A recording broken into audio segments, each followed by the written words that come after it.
Centripetal acceleration, which many of you know this topic. I am explaining it again. Centripetal means towards the center. Acceleration, which is always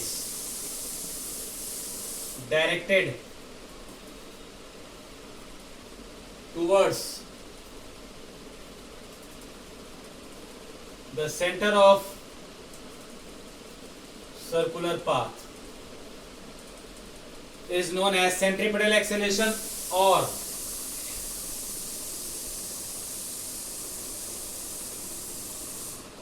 radial acceleration. As the definition itself says that toward the center of circular path, that means it is applicable for circular motion. So in any circular motion, whether it is uniform or non-uniform, centripetal acceleration will take place.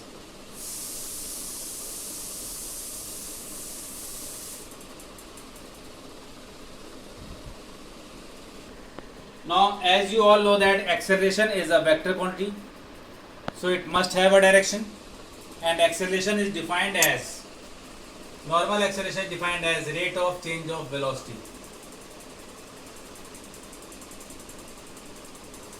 And what is velocity? Velocity is a vector quantity. So the direction of velocity will give direction of acceleration. Direction of change in velocity will give direction of acceleration. Now here you can see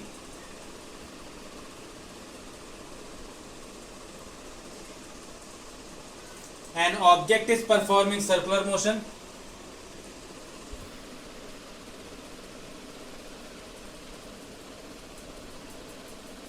This is the center. From this point it is moving because direction of velocity keeps on changing on the circular path.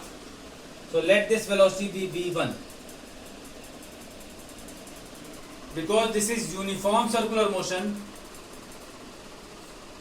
speed will remain same. That means magnitude of velocity will remain same. Now this angle is 90. You all know tangent and radius will make 90 degree. Now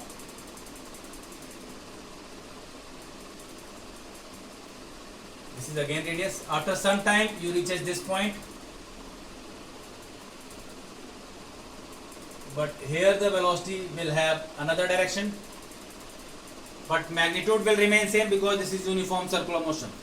So from uniform circular motion it is clear that magnitude of v1 is equals to magnitude of v2, and that is equals to v, because the speed is same. This is again how much angle? 90. This angle is theta. So as this is perpendicular, so both these velocity vectors are also making the same angle. So let me make that diagram. This is v2 in this direction. This is v1 along this direction. Both will have same magnitude because the angle here is theta, so these two will also make angle theta.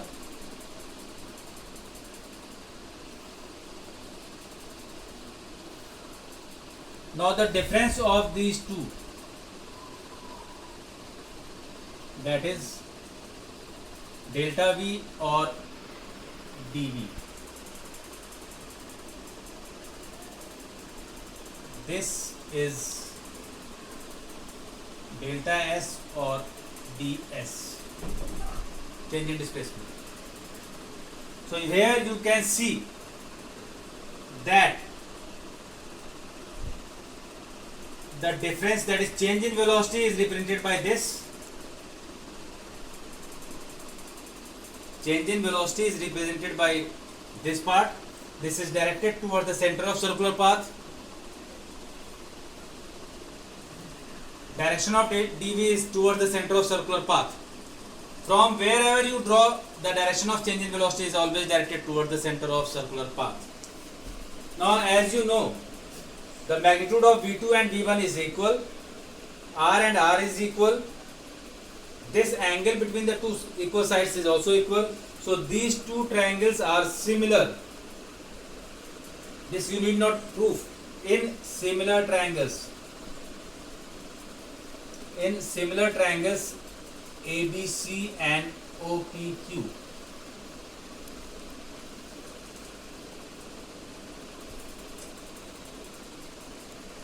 dV upon V. Why V? Because again I am emphasizing V2 is equals to V1 is equals to V is equals to ds by R. Corresponding sides ratio will be equal. In a similar triangle, ratio of corresponding sides are equal. Now this you can write it as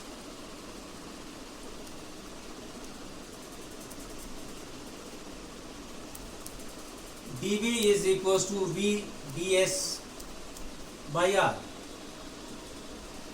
Now dividing it by rate of change of time. So dV by dt is equals to V by R into ds by dt. This dV by dt is acceleration, radial acceleration, and ds by dt is velocity. So AR is equals to V square by R. This is the expression for radial acceleration, which is always directed towards the direction of change in velocity, that is towards the center of circular path. It can further be solved as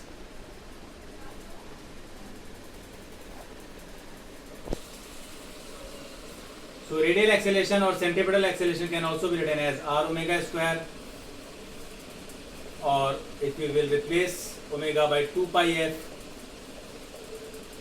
so AR is equals to 4 pi square f square R, where f is frequency of motion. So this is about centripetal acceleration or radial acceleration. Don't get confused by dV or delta. Delta is a small change, dV is absolute change. So dV is delta V.